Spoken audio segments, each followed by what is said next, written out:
Ok, on est parti donc pour ce premier tuto sur DaVinci où on va apprendre à faire un effet de transition vidéo donc avec un zoom de manière un petit peu personnalisée.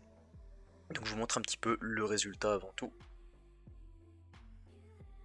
Ok, donc pour ce faire, vous importez donc deux vidéos. Alors vous pouvez prendre des vidéos qui vous intéressent ou une vidéo qui n'a pas vraiment d'importance, hein, c'est uniquement donc voilà, pour vous montrer un petit peu ce qu'on peut réaliser avec.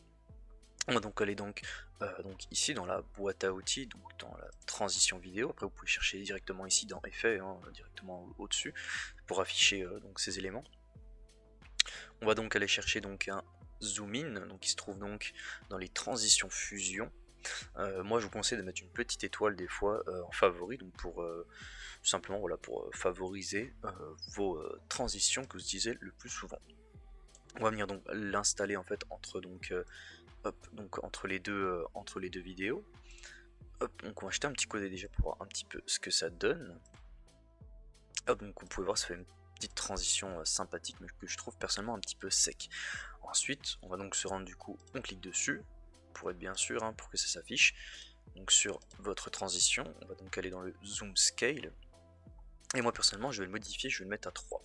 Alors pourquoi à 3? C'est juste que ça va donner un effet de profondeur un peu plus accentué en fait. Je trouve ça un petit peu mieux, après voilà, c'est chacun voit comme il l'entend. Par la suite en fait on va donner un petit effet supplémentaire. On va aller donc dans effet, on va aller chercher donc le plan d'effet. Donc un plan d'effet, donc c'est un peu un calque en fait, c'est un calque. En gros au-dessus on va pouvoir mettre, donc séparer en fait donc la transition et le plan d'effet, où en fait on va pouvoir simplement mettre des transitions supplémentaires, enfin des effets supplémentaires, qu'on va aller chercher donc dans les filtres ici. Nous on était principalement donc sur un zoom et on va ajouter un petit côté flou en plus. On va prendre par exemple un flou radial pour l'exemple, hop, donc on vient mettre dessus, donc voyons un peu ce que ça donne. Voilà, donc il y a un petit effet un peu cercle, comme on peut le voir du coup, qui vient en fait s'ajouter. Nous ce qu'on va faire, c'est qu'on va encore modifier un peu cet effet cercle. Donc cliquez donc sur votre plan d'effet, donc qui a finalement le flou radial désormais, il est compté comme. On va aller dans effet, et donc par la suite on va changer un petit peu tout ça. Si on imaginons qu'on vienne un petit peu à l'augmenter. Bon, là par exemple on peut voir qu'on prend vraiment une atmosphère vraiment très cercle. Hop, on va le mettre à 500, imaginons 0,5. Hop, on jette un petit coup d'œil. Donc là, il y a quelque chose d'assez intense, c'est un peu sec qui vient de se réaliser. Ce qu'on va faire, on va se mettre au centre, donc au centre du plan d'effet. On va cliquer ici sur le petit point clé. On va donc retourner dès le début et on va lui dire, écoute, ce que je veux, c'est qu'en fait tu me mettes à 0.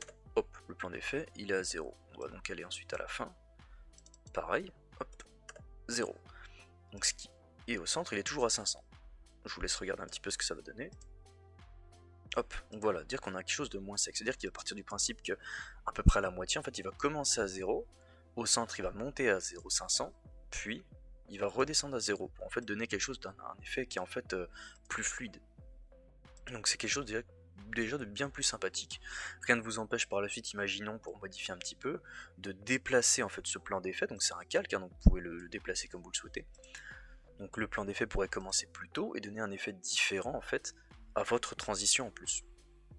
Donc voilà, donc après si vous avez des questions en commentaire, vous n'hésitez pas. On va continuer de faire quelques tutos comme ça. Et puis bah, je vous dis à la prochaine en tout cas pour un prochain tuto DaVinci.